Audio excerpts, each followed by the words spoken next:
Okay, so now let's start with the IAS 16 property, plant and equipment. Now let's see, what do you mean by the word property, plant and equipment? Tangible assets that are held for use in production or supply of goods or services for rental or administrative purpose, and that are expected to be used for more than one period. So property, plant and equipment are basically tangible assets. Tangible assets means the assets which have a physical existence, the assets which you can touch, that are held for use in production or supply of goods or services for rental or administrative purpose, and you have hold those assets to manufacture something, to produce something, to earn something out of the rent, or for administrative purpose, like you have an office building. Now that office building is for administrative purpose and it is tangible, so it's your property, plant and equipment, right? And that are expected to be used for more than one accounting period, and you are going to use those tangible assets for more than one accounting period, and usually the accounting period is of 1 year, right? So basically you can say they are a kind of non-current assets. So there are three parts of definition. The assets are tangible assets which have physical existence. They are held for use in production or supply of goods or services. You can use them for manufacturing purpose or giving services, for rental or administrative purpose, and that are expected to be used for more than one period. So such assets are known as property, plant and equipment. Now, when are we going to recognize them on our financial statements? What is the recognition criteria? An item of property, plant, and equipment should be recognized as an asset when it is probable that economic benefits will flow towards entity. When it is probable that, by using those assets, the entity is gonna get some benefits. Cost can be measured reliably. You can measure the cost of those assets reliably. And third part of the definition is control. For every asset, you must control that, right? If you do Mhm. not control that thing, it means it's not your asset. So when these conditions are satisfied, you can record the property, plant, and equipment in your financial statements as an asset. Clear? Yes. Now, at what cost you should record? Now, this very question, initial measurement, at what value, at what cost you should record the assets on your financial statement. So, an item of property, plant, and equipment is initially measured at its cost. Elements of cost are, so you record the property, plant, and equipment on cost, and what things are included in the cost. Let's see. The first one is purchase price of an asset. Okay, whatever the purchase price of an asset is, that will be the part of cost. How do you calculate purchase price? List price minus trade discount, plus if there is any import duty, plus if there is any non-refundable tax in respect of asset. Okay. So this is gonna give you the purchase price of an asset. So purchase price is going to be part of cost. Then directly attributable cost in bringing asset to its present location and working condition. All the costs that you are gonna incur to bring the asset from the location where it is to the location where you are going to use the asset. Okay, all the directly attributable cost, they are also gonna be the part of cost of asset. For example, transportation and handling cost. Transportation and handling cost of asset, for from bringing it to from where it is to the place where you are going to use that, okay, on the premises. Site preparation cost, installation cost. Any site preparation cost means that the place where you are going to put the asset, if there is any cost that you are going to incur to prepare that place, okay. Installation cost of an asset, any professional and legal fee in respect of asset, direct material, direct labor and production overheads. Okay, now why do they have given you direct material, direct labor and production overheads? Because sometimes you may construct the asset yourself. Like for example, you are constructing a building, so for that, you will be Mhm. purchasing land, right? And all the directly attributable costs like direct material, direct labor, production overheads, any surveying cost, all the cost of, building or constructing that cost directly all the cost of constructing the building, directly attributable cost, you are gonna make them the part of the cost of an asset. Clear? Mhm. Then present value of dismantling and removal cost. Now, what do you mean by dismantling and removal? Like sometimes, the asset at the end of its life, you have to dismantle that asset, remove the asset, clear the place from, where you installed the asset or where the asset was, and you have to incur that cost. Now that cost we are calculating the present value. Why? Because I just told you that at the end of the life of an asset you are going to incur the cost, right? So for example, let's say you purchase some asset, and after 10 years when its life is going to be over, you are going to incur dismantling and removal cost. Now, dismantling and removal cost is needed to be spent at the end of the life after 10 years, but you are calculating cost today. So that is why that future value you are going to convert that into the present value and make that the part of cost. Clear? Yes. Then the last thing is borrowing cost as per IAS 23. There is some borrowing cost that we also make the part of the cost of an asset, and that borrowing cost we are going to study in the IAS 23 standard, which will be the next standard after this. Okay. So I will tell you what the borrowing cost is, which you should capitalize. Capitalize basically means make it the part of cost of asset. Clear? So these four things are going to make up the cost of an asset. And at that cost, you are going to record the asset in your financial statement initially. Any question you want to ask? No, I understand that. Okay. Costs which are not included in the initial measurement are training cost, settlement discounts, abnormal losses, rectification costs, admin and general overheads. These are all charged to statement of profit or loss. So these costs you are not making them part of cost of asset, but instead you are charging them as an expense through statement of profit and loss. Okay, got the point? Yes. You are not going to capitalize them. What are those costs? Training cost, settlement discount. You are going to credit that because it is a benefit, right? Abnormal losses. Abnormal losses means the losses that you did not expect. Expected Mm-hmm. losses are known as normal loss, and the losses that you did not expect, they are known as abnormal losses. So abnormal losses should not be capitalized, they should be charged to the statement of profit or loss. You cannot make them the part of the cost of asset. Clear? Mm-hmm. Rectification cost. If you have made any mistake and you are rectifying that mistake, that rectification cost is also going to be the part of statement of profit and loss, not the cost of an asset. Administration and general overheads. Administration and general overheads are also going to the statement of profit or loss. While the production overheads, those overheads which are related to the production overheads, they are going to be capitalized. But the non-production overheads, they are not going to be capitalized. They are charged to statement of profit and loss. Clear? Mm-hmm. Okay. Now let's start a question here. You are required to calculate the cost of the building that will be included in the tangible non-current asset addition. So you need to calculate the cost of the building. So now let's start doing that.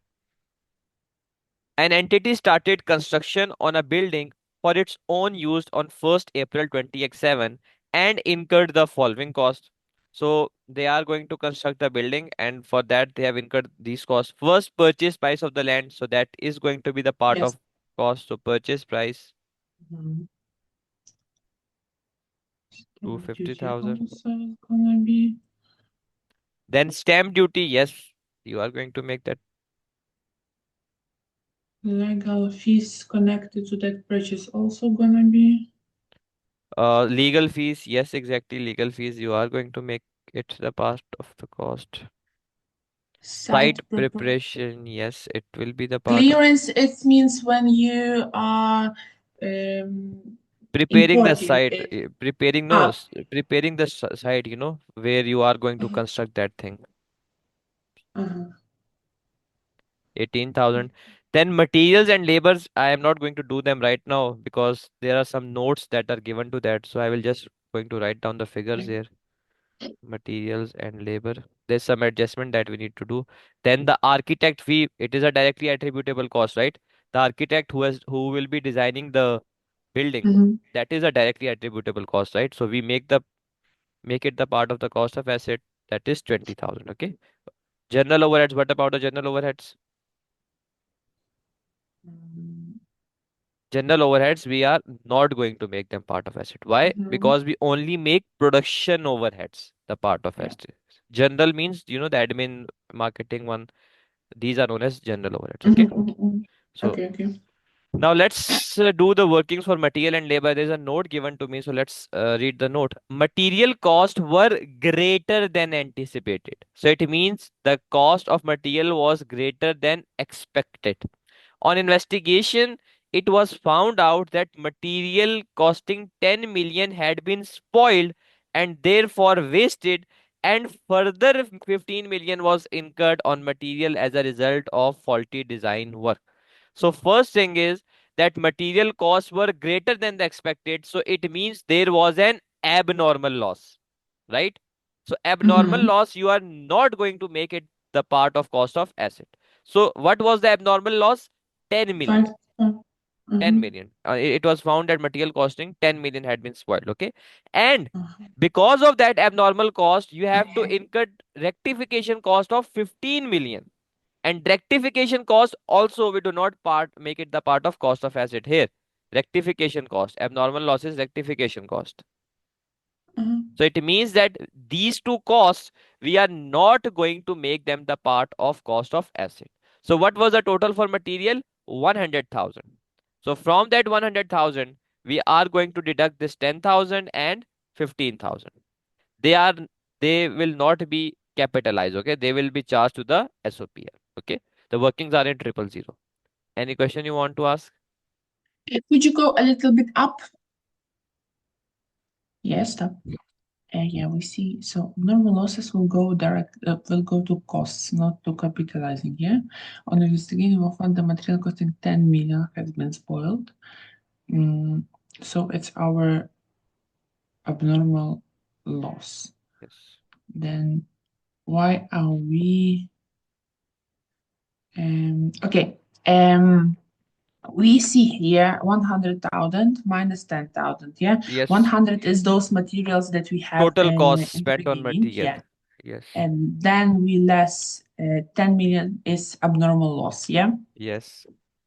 And Um, 15 million the rectification cost. Because of that uh, faulty so design so work. so 10,000 we can minus it already as a cost to that materials. Yes, that will be On the charged actual. as a charge in PNL. They will not be capitalized. So that is why I am Okay. deducting that. Okay, because I have to calculate the cost of an building, and which means I need to just include the directly attributable cost, right?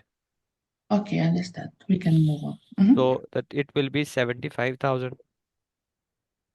Then comes the labor. As a result of these problems, work on building also ceased, and it is estimated that approximately 9 million of the labor cost relates to this period. So, this cost was also because of this abnormal loss, right? That because Mhm. of the faulty, because of the spoilage, wastage of material, and recorrection, the labor also suffered. So, because of that, you had 9 million cost, right? So that 9 million, which means 9,000, we will also deduct from this 150,000. Okay. 150. Mhm. 150,000 minus 9,000. So this we will charge as, and this 9,000 will go to the statement of profit or loss, not SOFP. So that is why I am deducting it from here. So this will give me 141,000. Now I'm going to add them all. 250 plus 5 plus 10 plus 18 plus 75 plus 141 plus 20. So 519,000. So at this cost, I am going to record the building initially in my statements. Clear? Mhm. Any question you want to ask? No, I understand now. Okay. Mhm. Moving on to the next example regarding the dismantling cost. If an oil rig was built in the sea, the cost to be capitalized is likely to include the cost of constructing the asset and the present value of the cost of dismantling it. If the asset cost 10 million to construct and would cost 4 million to remove in 20 years, then the present value of the dismantling cost will be calculated. If the interest rate is 5%, what will be the present value of the dismantling cost? Let's calculate that. Another important concept. Now we just talk about the cost of an asset, and we said that in the cost we also add what? Present value of dismantling cost, right? So it Mhm. means we have to calculate that. So there was an oil rig that was built in the sea, and there were two costs that were given to you regarding that. First is the initial cost, that is 10 million to construct, which means the initially you will record this 10 million. I will write them figures in triple zeros, okay? And there was another cost that was 4 million, which is the dismantling cost. But that dismantling cost you have to spend after 20 years. So you need to convert that back into the present value, right? So how will we do that? We know the formula. The formula for present value is future value, which is 4 million divided by 1 plus interest rate, that is 5%, 0.05 power 20. Okay. Thank you. So now let's do that. 1.05 power 20 and 4000 divided by answer. So it's giving me 1507.55. So I am going to write 1507. Okay. So 1507. That is the present value of dismantling cost. So it means you are going to add that in the initial cost of asset as well. 1507. So the cost at which you are going to record the asset is going to be 10,000 plus 1507, 11,507. Clear? Yes. Okay, that is the initial measurement of the cost. Now, there's another concept that is interlinked with this dismantling part is calculation of unwinding. You remember the unwinding from the consolidation, where in the deferred consideration, you are going to make the payment in the future, but you are converting that into the present value, and then you unwind that to get from present value till the future value, right? Mhm. Remember the concept? So the same concept we are going to apply here. The the thing that you need to understand is that after 20 years, when 20 years would pass, at that date you must have recorded a liability of 4 million, right? And then you are going to pay it off, right? You cannot record the liability at 1507 at the end of 20 years as well, right? Because you need to pay 4000 to dismantle the asset. So it means that every year we have to increase this liability by some amount, and so that after 20 years this 1507 converts into the 4000, and then we can settle it off, right? So for that, we do what? We will calculate the unwinding. So how did we calculate the unwinding? We multiplied the liability with the interest cost. So what is the present value of liability? 1507. What is the Mhm. interest cost? 5%. So 1507 times 5% is going to give you 75.35. I'm going to write 75. So this 75, you will take it where? To the finance cost in the statement of profit or loss. Finance cost in statement of profit or loss, and you will increase the liability by this amount. So it means that at the end of first year, what will be your closing liability? 1507 present value plus the unwinding interest 75. So 1507 plus 75 is gonna give you 1582, 1582. So at the end of the first year in the statement of financial position, this is what your liability will look like. This is what your liability will look like. Now, when the second year will come, what will you do? At the end of year two, you will take the closing liability of the first year, that was 1582, and again you will multiply that with what? The interest percentage to get the unwinding for that period. So 1582 times 0.05 gives you 79. So this means that this will be the finance cost for year 2 regarding that, right? 79.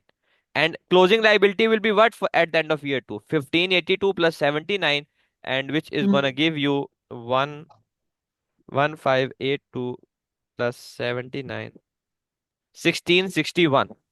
1661. Okay. So in this way every year you are going to increase your liability, and when the 20-year time will come, your liability will automatically get to the 4000, and then you have to pay it off, and you will pay that and remove the liability. Got the point? Okay, yeah. Okay, so basically, what will be the double entry? The initial double entry for present value is gonna be you are going to debit the asset. Why? Because we are adding it to the cost of asset, right? We just did that 1507. So debit asset 1507, and you are recording a corresponding liability of 1507. So that is the initial double entry. Then every year you are going to increase this liability by a unwinding amount, unwinding interest, right? So what will be the double entry for that? Debit finance cost, unwinding interest, all the interest goes to the finance cost. So debit finance cost, like first year, it was 75, and credit liability 75. Crediting liability means that you are increasing the liability every year, right? So in this Yes. way, you do the working of unwinding. Clear? Mm-hmm. Okay. So these are very small concepts, but you have to remember all of those because there are too many things. So you need to be aware of all these basics as well. Now, when you are going to depreciate the asset, you are going to use this cost to depreciate, right? 11507 divided by the life of asset, that is 20 years, and charge the depreciation accordingly. Clear? Uh-huh. So this was your present value of unwinding. Now moving on Mm-hmm. to the next part, subsequent expenditure. Okay, we have talked about how to measure the asset initially, at what cost, we should measure that. And now what to do with the subsequent expenditure on the assets. Okay, in the future, if you incur some more expense on the assets, how are you gonna treat them? Following subsequent expenditure will be the part of cost of assets. These three expenditures, if you are incurring these three expenditures in respect of an asset, you are going to add them to the cost of an asset. Okay. You are going to make them the part of the cost of asset. Now let's see what those expenditures are. If expenditure enhances economic benefits given by asset, this could be extension of life of an asset, expansion of an asset, or increase in productivity of asset. So basically, he's talking about the capital expenditure, which is now known as asset item. Now, if you are incurring some kind of capital expenditure on an asset, and what is the capital expenditure? The expenditure you incur you incur on an asset, and because of that, either the life of asset increases, either the asset expands, or either its performance enhances, right? Its revenue earning capacity increases. Such an expense is known as capital expenditure, or now known as asset item, and such expense you are going to add them to the cost of an asset. Clear? Mm-hmm. If expenditure relates to overhaul major inspection of an asset, if there is any expenditure that relates to the overhaul, the word means that in deep analysis, of inspection of an asset. Okay, in depth analysis of the asset, like let's say there are huge assets like aircrafts, airplanes. Their overhaul is carried out after every 3 years, 4 years, 5 years, 7 years, in which each and every part of that plane is investigated. Okay, so such type of expenditure is known as overhaul. You can say a major inspection. So if you are incurring any type of overhaul cost in respect of an asset, you are going to also capitalize that as well. Capitalize means make that the part of cost of asset. Okay, clear? Mm-hmm. Then, if expenditure relates to the replacing the component of an asset, for asset that is made up of different components with each components having different useful life, replaced component is derecognized. If there is any asset that is made up of different parts, like again I can give you the example of airplane. The interior body is separate, engine is separate, wings are separate. It's made up of different parts. So if you are going to replace one part, okay, let's say you are going to replace the engine of an airplane, so what are you gonna do?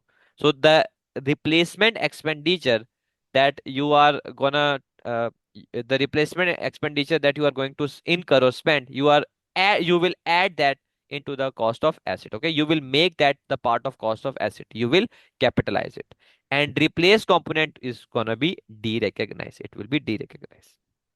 Clear?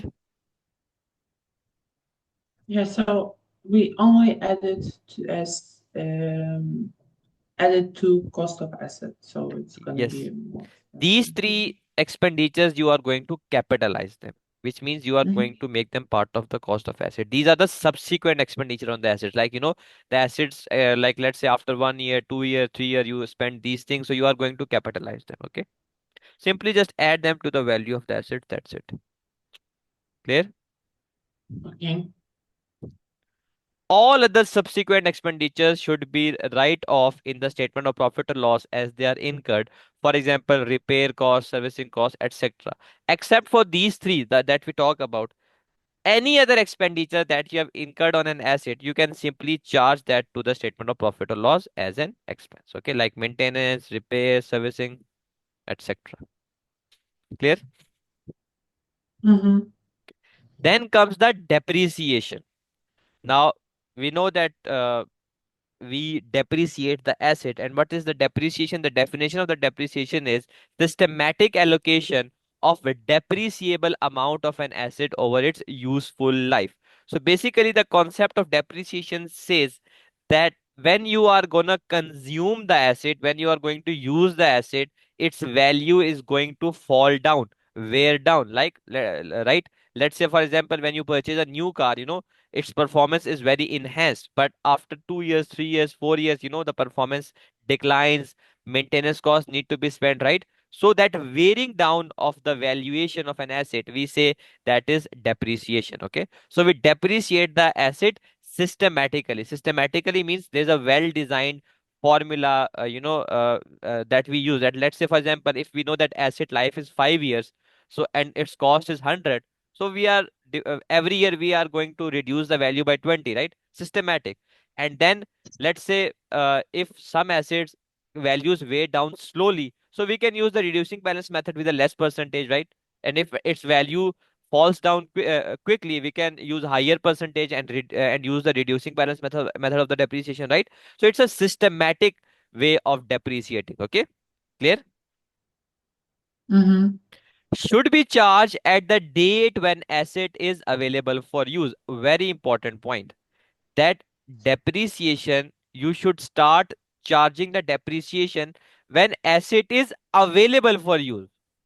After, either you are using it or not, it does not matter. If it is available for use at that date, from that date, you are going to charge the depreciation. Okay. Let's say there was an asset that you constructed and construction completed on 1st January 2015, but the asset is available for use from 1st April. So depreciation will be charged from 1st April. April, not 1st Mhm. January. Okay, so when it is available for use, that is the duration, that is the time from which you are going to charge the depreciation. Continued even if asset is idle. Once it is available for use, you are going to charge a depreciation even if you are not using the asset. Simple. Depreciation is still continued even the asset is idle. Clear? Mhm. There are three methods of depreciation: straight line, reducing balance, machine hours. Okay. Uh, we have talked about these in the previous subjects as well: financial accounting, management accounting. We are going to talk about them again: straight line and reducing balance, especially. So these are the methods of the depreciation. Overhaul major inspection cost is also depreciated. Very important concept that you are also going to depreciate the overhaul and major inspection. How we are gonna do that? We will just talk about that with an example. Okay. Asset which is made up of different components, all its components are depreciated separately. So there's an asset which is made up of different parts or components, and every part have a different useful life. So you are going to depreciate all of them separately. Okay. Let's say, for example, there is an asset which is made up of three parts: part A, part B, and part C. The cost of part A is 100 and useful life is 5 years. The cost of part B is 60 and useful life is, let's say, 10 years. And cost of part C is, let's say, 80 and useful life is 4 years. Now, how are you going to depreciate and calculate the carrying value? For the first part, the depreciation is going to be 100 divided by 5, 20, right?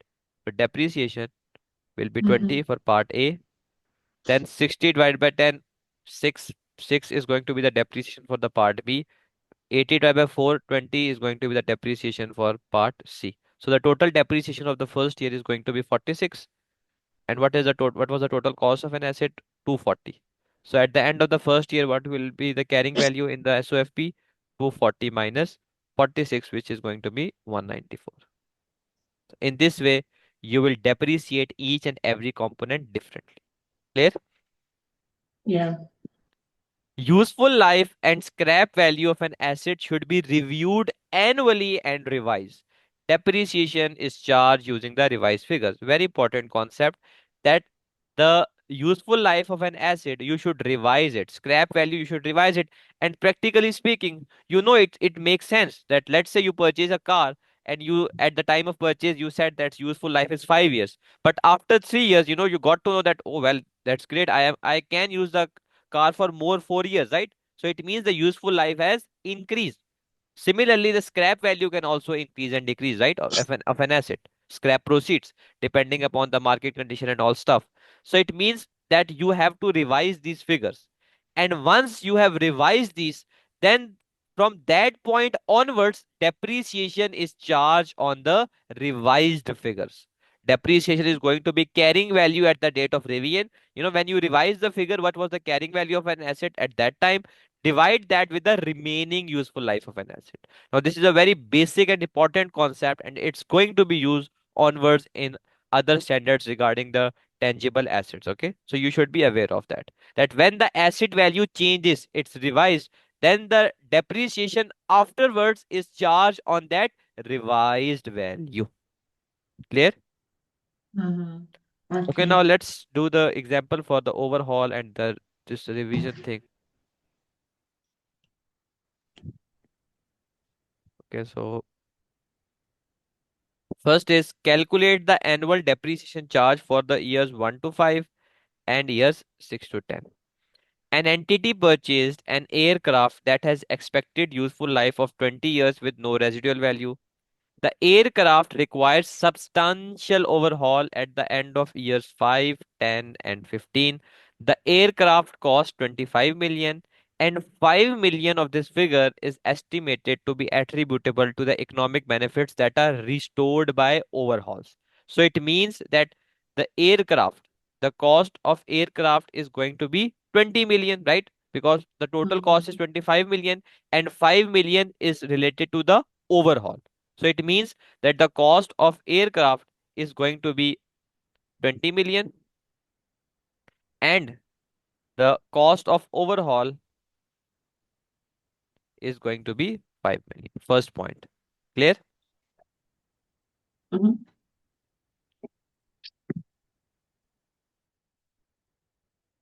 Okay. Now, in year 6, the cost of overhaul is estimated to be 6 million. Now, very important point. What is the life of an asset? 20 years. So I am going to write down 20 years. That is useful life. Now, he said in this second line that when do you do overhaul? After every 5 years, right?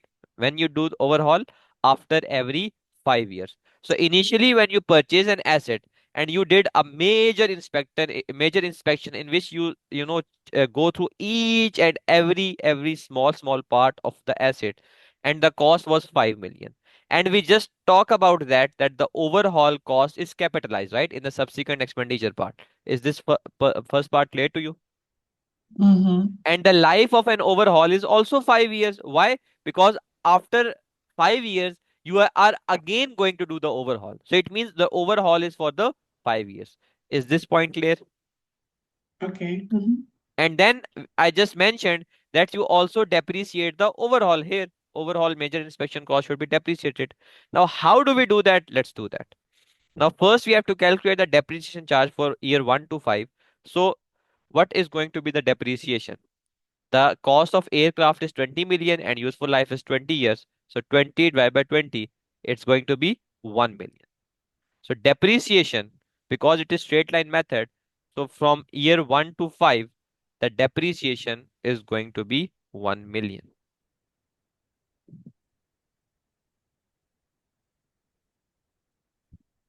Simple straight line depreciation.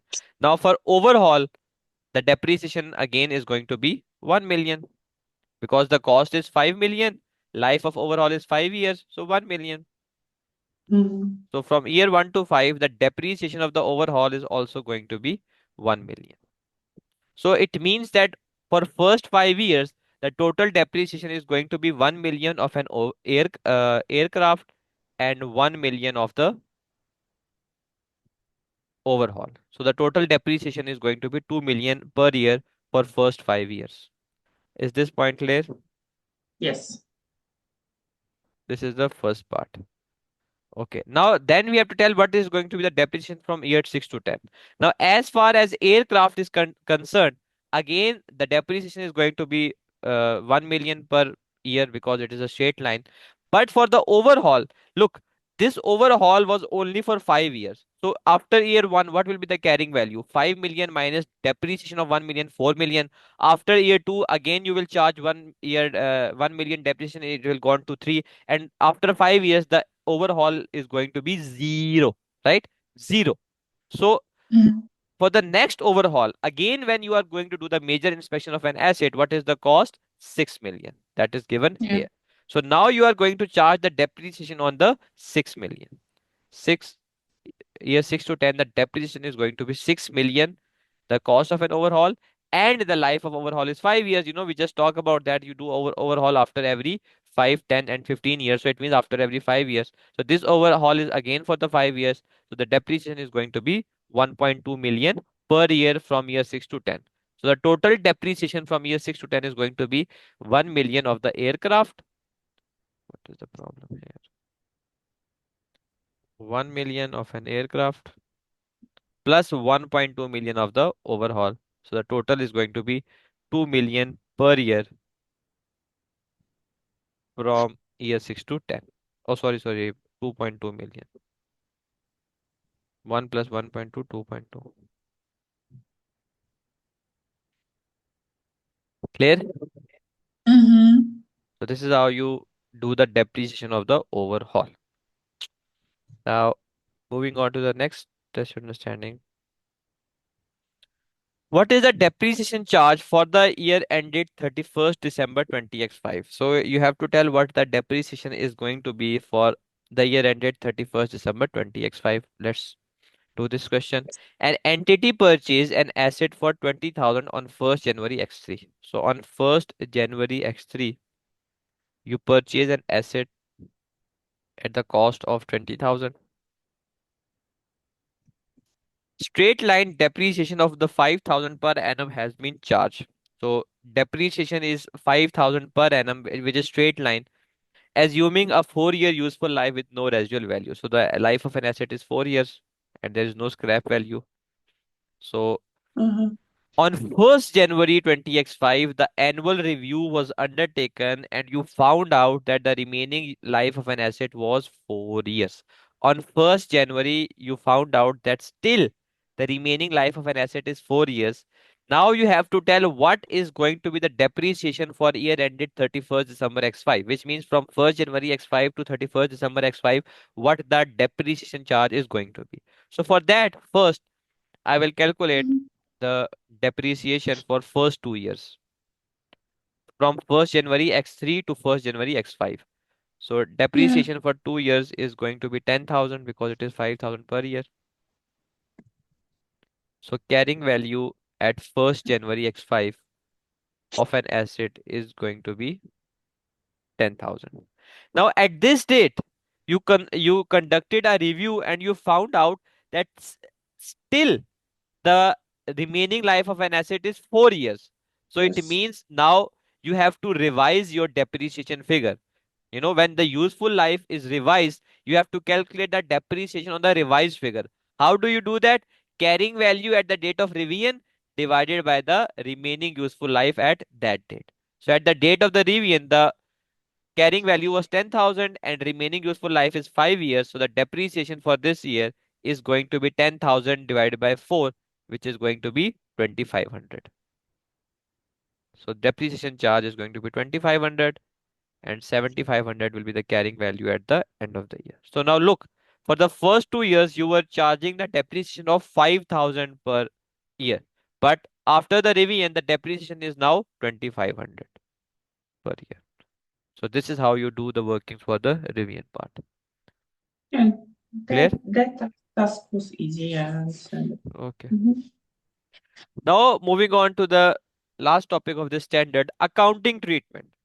Now, what are the accounting treatments that IAS 16 permits you? How do you treat the asset in your books? So, there are two accounting treatments.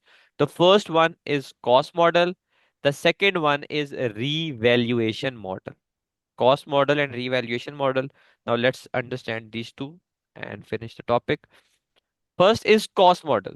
Cost model says that asset is recorded at original cost less any accumulated depreciation and accumulated impairment. Okay. So for now on, you can ignore the impairment. We are going to talk about the impairment in the impairment standard. So no, the cost model simply says record the asset at carrying value. And how do you calculate the carrying value? Cost less accumulated depreciation. The basic concept that was there in the financial accounting, right? So same concept, just depreciate the asset and record it at carrying value. And how do you calculate carrying value? Cost less accumulated depreciation. Okay. Now let's do that with an example using the both methods, straight line and reducing balance. First, let's do that using the straight line. So the cost of asset is 1000, useful life is 10 years, and scrap value is 100. So what is going to be depreciation every year? Cost less scrap value, 1000 minus 100 divided by useful life 10. So the depreciation is going to be 90 per year. It because it is straight line, so for every year it is going to be same, right? So for the year one, Mm-hmm. the depreciation expense is going to be $90. Accumulated depreciation is also 90 at the end of first year.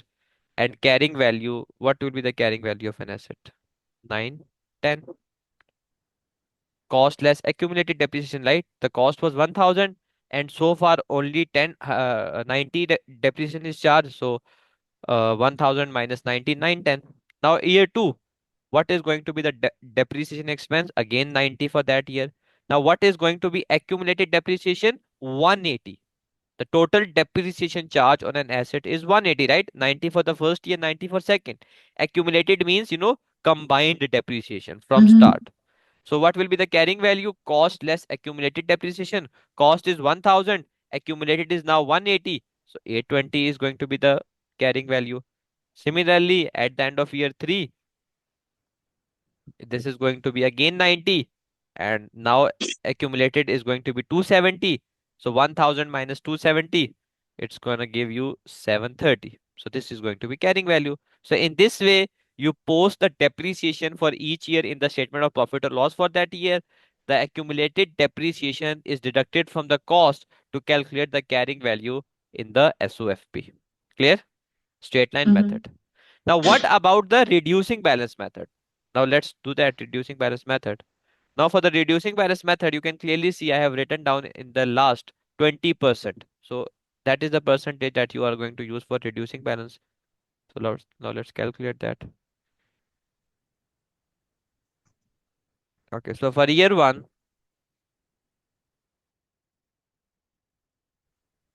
what is the cost of an asset? 1000 multiplied by 20%. In reducing balance method, we do not deduct the scrap value. We multiply the cost with the percentage. And from then onwards, we use net book value and multiply that with the percentage. So for the depreciation for the first year is going to be 200. Accumulated is also going to be 200. Carrying value is going to be 800. Now we are going to use this 800 and we are going to multiply that with the 20%. You remember, right? You know about this Mm-hmm. reducing balance. Yeah, yeah. Okay, so now you will multiply this carrying value, or you can say net book value, with the percentage. So this is going to be 160. The total accumulated is now going to be 360, 200 plus 160, and 640 is going to be the carrying value. And for the third year, again, you are going to use 640 and multiply Yeah. that with 20%. This is going to give you 128. Accumulated is going to be 360 plus 128, which means 488, and carrying value is going to be 512.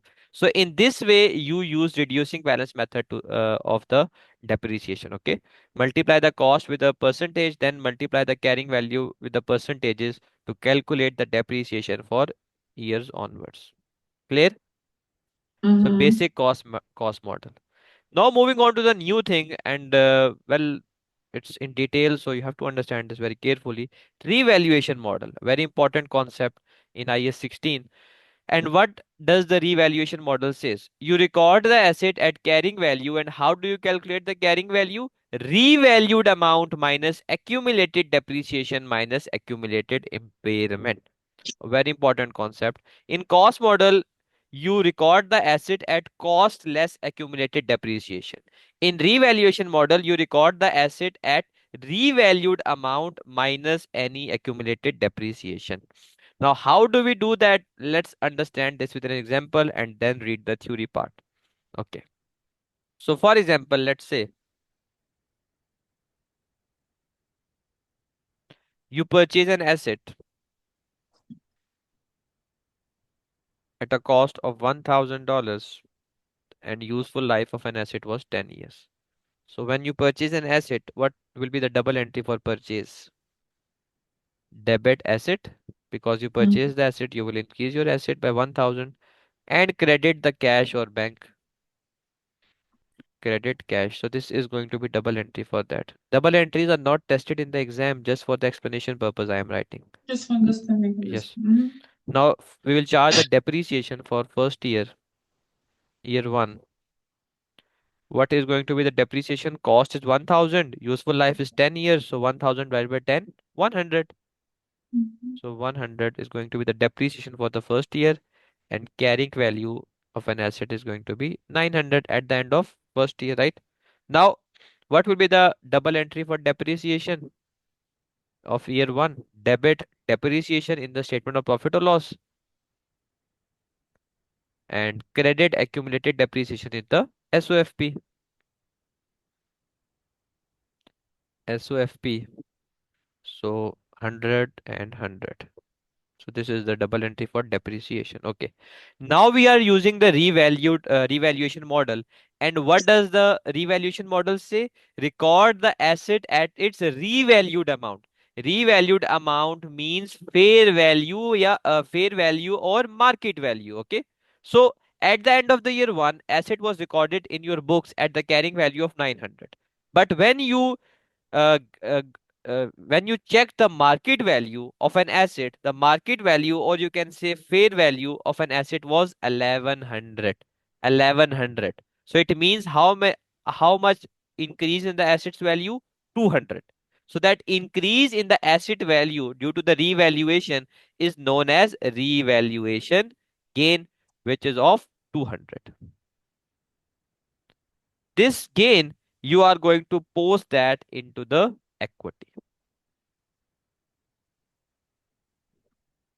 I am gonna make another section of equity here, that now in an equity you got a gain of an asset of 200, revaluation gain of 200. Is this point clear?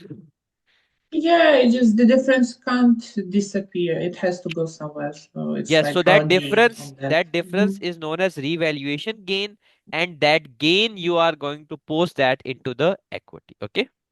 What will be Okay. the double entry for revaluation gain? Year one. Double entry, because of the revaluation gain your assets value is increased, right? So it goes into the Mm-hmm. equity, so basically you are going to credit that, credit revaluation gain by 200. Now the basic concept is that it has increased the assets value by 200, right? So you are going to Mm-hmm. debit the asset by 200, but the you need to remember that with respect of an asset you also recorded accumulated depreciation. So first you are going to remove that, you are going to remove that accumulated depreciation of 100 and increase the asset by 100. So debit asset 100. In total, the assets value is increased by 200, but here you are going to show that in the double entry form. Okay. The accumulated depreciation balance that you recorded in respect of asset, you will reverse that, remove that, and then increase the asset by the remaining. Clear? But one thing, why 100?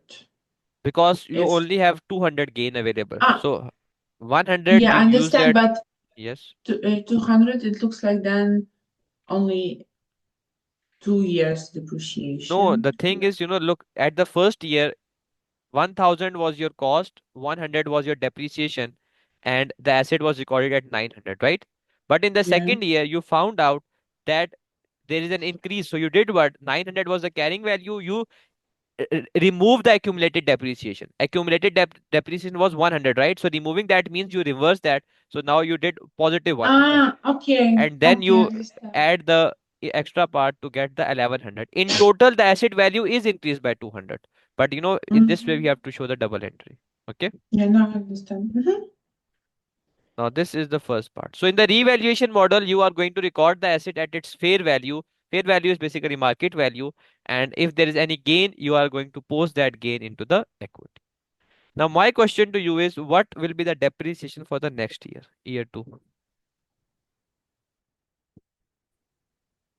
Could you repeat because I lost my internet for a second. What's going to be the depreciation for year two? Yeah, so now further, now we have 1100, so we have to adjust Yes. depreciation according to that amount. So how will we do that? Divide double Uh, zero with how much by years? the years that we have left, let's say. Yes. So the remaining useful life of an asset is 9 years after 1 year, right? When you purchase that, the life was 10 years. After 1 year, the remaining life is 9 years. So now you will use these figures to calculate the depreciation. So the depreciation is going to be 1100 divided by 9, and this is going to be 122. So the carrying value at the end of year two is going to be 978. What will be the double entry for this depreciation of year two? The same double entry, debit depreciation, credit accumulated depreciation by 122. Clear? Mm-hmm. Okay. Now, another important concept that I am going to talk about, and you have to understand this very important concept, and please listen this carefully. That IAS 16 revaluation model says that we give you an option to adjust the extra depreciation. Now, what do this line means? This line means that IAS 16 revaluation model says that you were charging the depreciation of 100 per year before the revaluation. Am I right? Before the Mm-hmm. revaluation, the depreciation was 100. But because of the revaluation, now you have to charge the depreciation of 122. Am I right? Mm-hmm. Before the revaluation, you were charging 100, right? But after it, you were charging 122. So because of the revaluation, how much extra are you charging? 22. 22. So the revaluation model gives you the permission that if you want to, you can adjust this extra depreciation expense from the gain in equity. What do you mean by this? This means that you can deduct this extra depreciation from the gain Okay. and take Mm-hmm. that to the statement of profit or loss as an income, which means basically you are reversing this extra expense. How will we do that? This 22 was an excess depreciation because of the revaluation. So you are going to deduct it from the gain that you had. So the gain here, how much will it be left? 178, right? And you are going to take that from revaluation gain to the P&L. So the double entry is going to be debit revaluation gain. The normal balance of the equity is credit. So debiting means you are reversing something. 22, and you are going to credit statement of profit or loss, which means you are adding something to the statement of profit or loss. 22. So this is what IAS 16 revaluation model permits you. Now, what is the effect of this thing? The effect is that you charge 122 depreciation, right? You deducted that from P&L. But now you credited P&L, which means that 22 of that expense, you can reverse that. So crediting means you are adding something. So the net depreciation expense for that year is going to be 100, right? Have you got this point or not? Mhm. Is this point clear?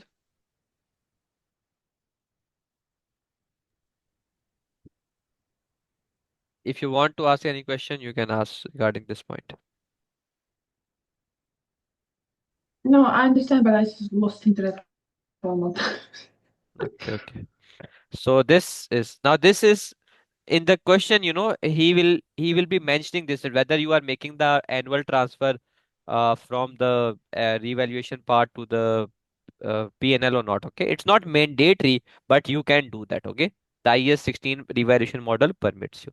Now the last working, let's say after the end of second year, you found out that fair value of an asset is now, let's say, 700. Now what to do? Because now the value of an asset has fall down. It was at 978 at your books, and now it is 700. So it means there is going to be the loss. Okay, there is going to be the loss. How much? 278. This loss is not known as revaluation loss. There is nothing like revaluation loss. We say that this is an impairment loss. Okay, this is an impairment loss. There is no word like revaluation loss, only gain. So this is an impairment loss. Now, how do we deal this Mhm. impairment loss? What is going to be the double entry? Now, understand it very carefully. Because of the loss, your asset value has fall down. That's for sure, right? So you are going to credit the asset by 278. That is very simple. That because the value of an asset fall down by this amount, so you will credit the asset by 278. Very simple. Now, usually, usually what is going to be the corresponding entry? Debiting the statement of profit or loss with 278, right? It is a loss. Loss is gonna go to the statement of profit or loss. So debit that, simple. But but the revaluation model says that if there is any loss on your asset because of the revaluation, and any previous gain is available, you can adjust the loss from there first and then take the remaining to the profit and loss. And in this situation, you know that we have 178 of the gain available. So it means Mhm. I am going to deduct 178 from here. Okay. So deducting means I am going to debit the revaluation gain with 178, and whatever the difference amount is left, which is 100, I am going to charge that into the P&L. If this gain was not available, then I would have charged complete 278 to the statement of profit and loss. Clear?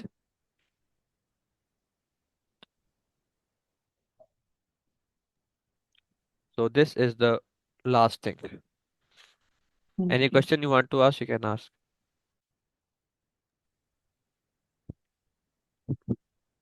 Clear?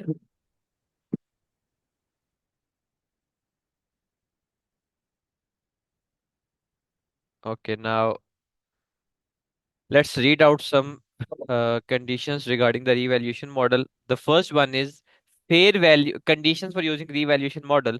Fair value of an asset can be measured reliably. So you are going to use the revaluation model if you can measure the fair value or the market value of an asset reliably.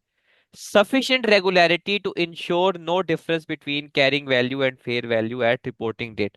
Now the question is, how often should you revalue? So you should just remember that it should be sufficient. There should be a sufficient regularity to ensure that carrying value and fair value do not remain any different. So like let's say if the market is very volatile and the market values are changing every year, so you are going to do the you can do the revaluation every year, right? But if let's say the market values are not expected to increase or decrease by that much, by any material amount, by any significant amount, so you can do the revaluation after let's say every 2 years, 3 years. Okay, but you just need to ensure that carrying value and fair value should be around each other every at the end of the every year. Okay, there should not be any material difference in between them. Entire class of an asset should be revalued. Very important point. If you are revaluing any one property of a company, you should revalue all of the property. If you are revaluing any one plant of the company, you should revalue all of the plant. Okay, so Mm-hmm. entire class of an asset should be revalued. You cannot revalue just one asset. Class means the class of those assets. Like, if you are revaluing the car, revalue all the cars. All Okay, the cars. so Mm-hmm. this is what you need to remember. Professional valuers should do the valuation. The valuation means the market value calculation. You should, hire some a professional person who know how to calculate the market values in an efficient way. It is a recommended approach. Where fair value is not available, you can use the depreciable replacement cost figure. So you can use this figure as well where fair value is not available. These are the conditions for revaluation model. Then this point, next point, if revalued amount is greater than carrying value, surplus is taken to equity, which we just did here, right? The fair value was 1100, which was greater than the carrying value. The surplus 200, we take that to the equity. So the first point, if surplus is rated to the asset that was written down previously, first deduct gain from there and take remaining to the equity. Now this is another important point. He's saying that if the gain, like let's say you got a gain of 200 on an asset revaluation gain,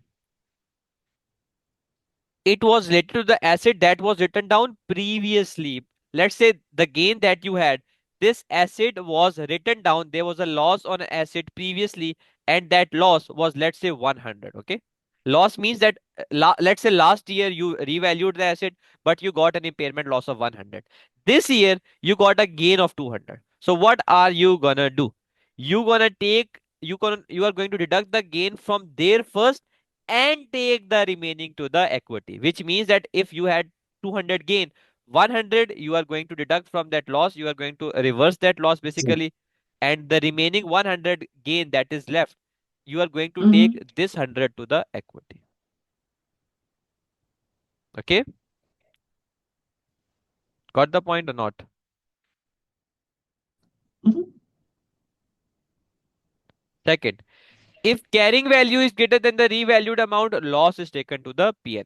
So, if here, like in this situation, your carrying value was greater than the fair value, which means you had an impairment loss of 278. So I told you normally it goes to the profit and loss. But if loss is related to the previously revalued asset, first deduct it from the previous gain and take remaining to the P&L. So if you had a loss and already there was a gain of an asset, first deduct the loss from there and take remaining to the P&L, which we just did here. 178 deducted from here and remaining taken to the P&L. Okay. Mm-hmm.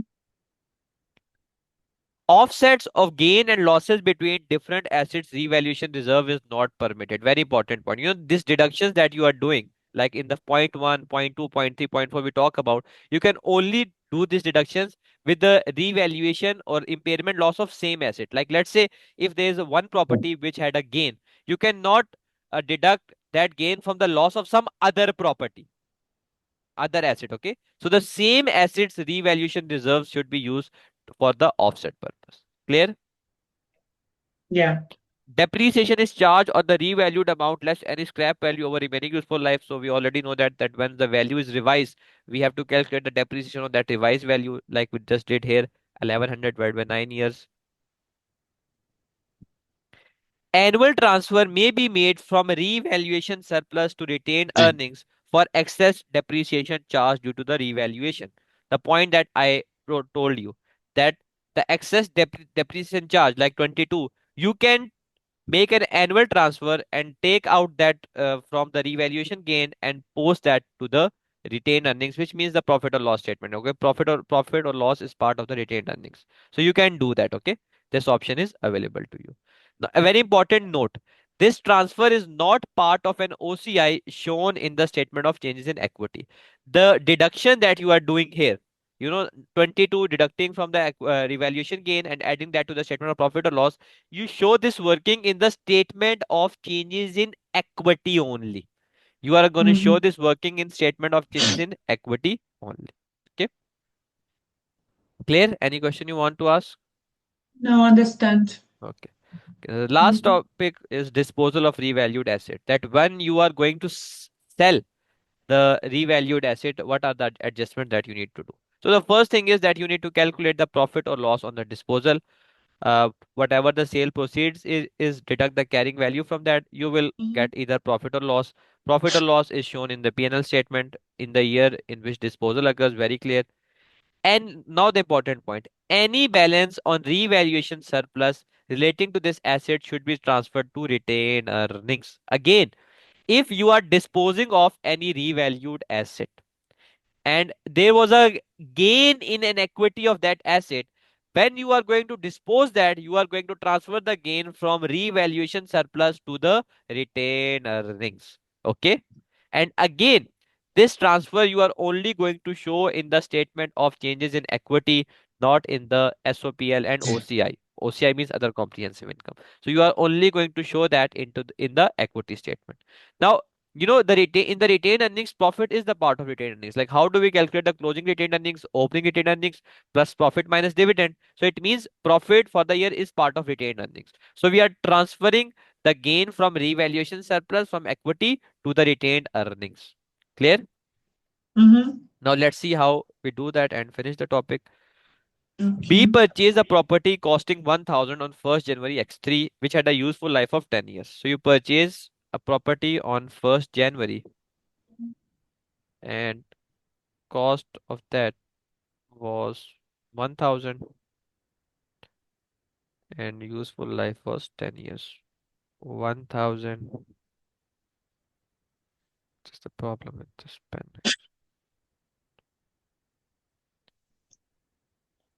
1000 and useful life is 10 years.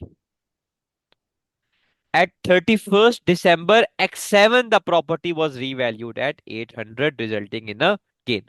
So after 4 years, first January X4, 1st January X5, 1st January X6, 1st January X7, 1st January X8. After 5 years, okay, you can calculate these are 5 years. 20x3 complete, then 20x3, 20x4, 20x5, 20x6, and because it is 31st December 20x7. So after 5 years, you revalued the asset and fair value was 800. So what I'm going to do, I'm going to charge the depreciation for the 5 years, and 1000 divided by 10 is 1000 per year. So for 5 years it's going to be 1000 divided by 10, 100 and 500. So carrying value is going to be 500 at 31st December X3 X7. So at that date you also identified that the market value was 800. So it means that how much is gain? Again, 300 gain, 300. revaluation gain. Revaluation gain of 300. So this gain you are going to post that into the equity part. Mhm. Debit asset, credit equity. This is what you're gonna do. Now after 2 years, after revaluation, after 2 years, you dispose of an asset for 900. B does not make any transfer to realized profit in respect to excess depreciation on the revalued asset. So that transfer that we do in this situation, he said you do not need to do that.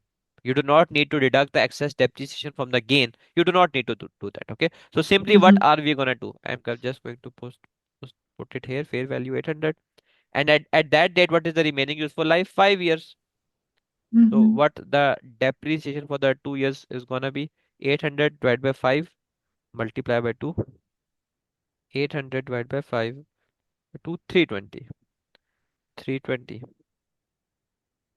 So the carrying value at the disposal date, 800 minus 320, 480. And for how much you dispose of an asset? 900. 900. Sale proceeds are 900. So how much profit you got on disposal? 900 minus 480, Oh, 420. 420. So this 420 you are going to post that into the P&L statement of profit or loss.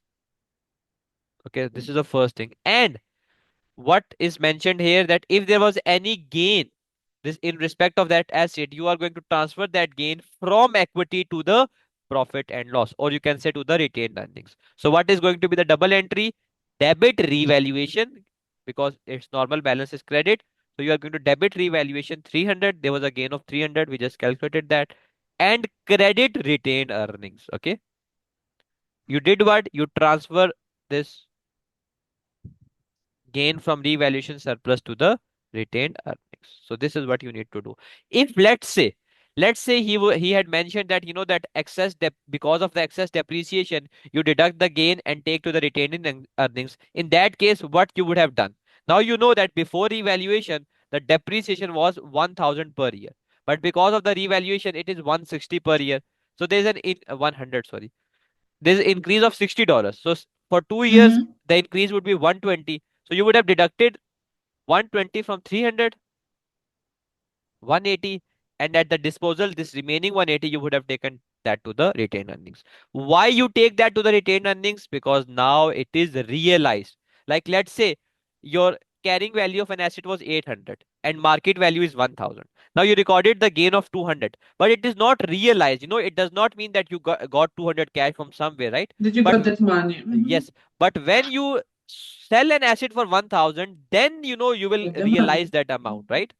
So that is why when the asset is disposed of, we transfer the any gain from revaluation surplus in equity statement from there to the retained earnings. Okay. Okay. So that is it, your IS 16.